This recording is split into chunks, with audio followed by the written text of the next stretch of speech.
PM Kisan 22வது தவணை தொகை இந்த வாரத்தில் வெளியிட போகிறதா தகவல்கள் வந்திருக்கு.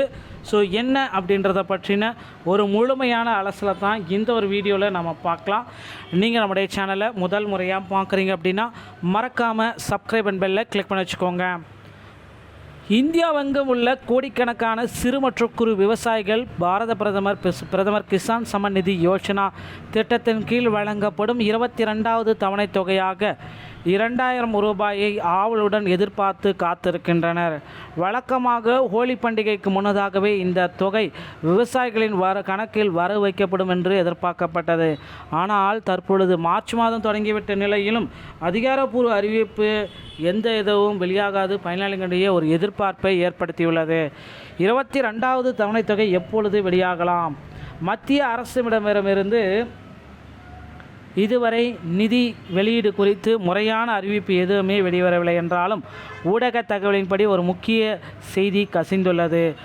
மார்ச் 13ஆம் தேதி பிரதமர் நரேந்திர மோடி அசாம் மாநிலத்திற்கு பயணம் மேற்கொள்ள உள்ளார். அந்த பொதுக்கூட்டத்தின் பொழுது 22வது தவணை தொகையை வெளியிட இருப்பதாக குறித்த தகவல்கள் அவர் வெளியிடுவதற்கு வாய்ப்புகளாக கருதப்படுகிறது. கடந்த காலங்களில் பிப்ரவரி மாத இறுதியில் நிதி வழங்கப்பட்ட முன்னுதாரணங்கள் இருப்பதால் இந்த வார இறுதிக்குள் விவசாயிகளின் வங்கி கணக்குகளுக்கு பணம் வந்து சேரலாம் என்று எதிர்பார்க்கப்படுகிறது. விவசாயிகளுக்கு சிறு மற்றும் குறு முதலீட்டு தேவைகளுக்காக நிதி உதவி வழங்கும் நோக்கில் 2019ஆம் ஆண்டு இந்த திட்டம் தொடங்கப்பட்டது.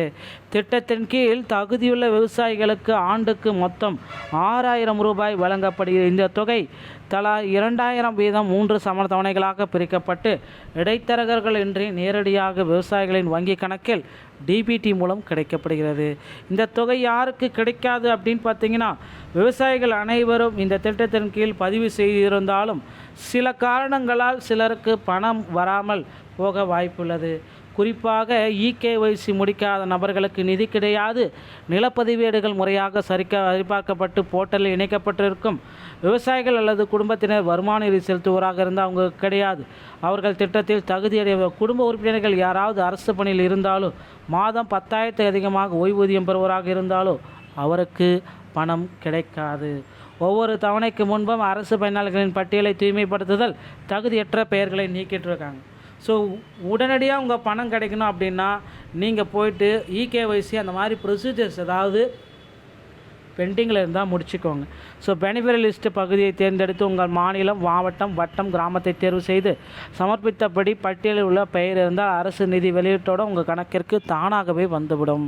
ஸோ இதை முறைகளை பின்பற்றினா மட்டும்தான் இகேஒய்சி இந்த மாதிரி நில சரிபார்ப்பு இந்த விதிமுறைகளை பின்பற்றினா மட்டும்தான் உங்களுக்கு பணம் வரவு வைக்கப்படும். இல்லைனா பிஎம் கிசானுடைய 22வது தவணை தொகை உங்கள் அக்கௌண்ட்டில் வரவு வைக்கப்பட மாட்டாது. ஸோ இந்த விதிமுறைகள் அனைத்துமே அரசு நிர்ணயித்த விதிமுறைகள். நிறைய பயனாளிகள் பார்த்திங்கன்னா இதை தவறுதலாக பயன்படுத்திகிட்ருக்காங்க.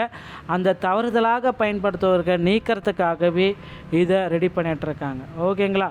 ஸோ விவசாயிகளின் தங்களின் சந்தேகத்தை தீர்க்க இணையதளத்தில் உள்ள கிசான் இமித்ரா என்ற சாஃப்ட்வேர் சாட்போர்ட் மூலம் சேவையை பயன்படுத்தி கொள்ளலாம்.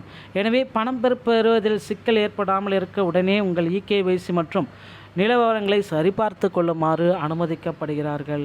ஸோ இந்த விதிமுறைகள் எல்லாமே கரெக்டாக ஃபில் பண்ணிக்கோங்க.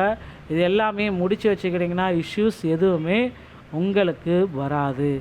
இந்த ஒரு வீடியோ உங்களுக்கு பிடித்திருந்தால் நீங்கள் நம்முடைய சேனலை சப்ஸ்கிரைப் அண்ட் பெல்லை கிளிக் பண்ணிச்சுக்கோங்க. மீண்டும் ஒரு நல்ல தகவலோடு நான் உங்களை சந்திக்கிறேன்.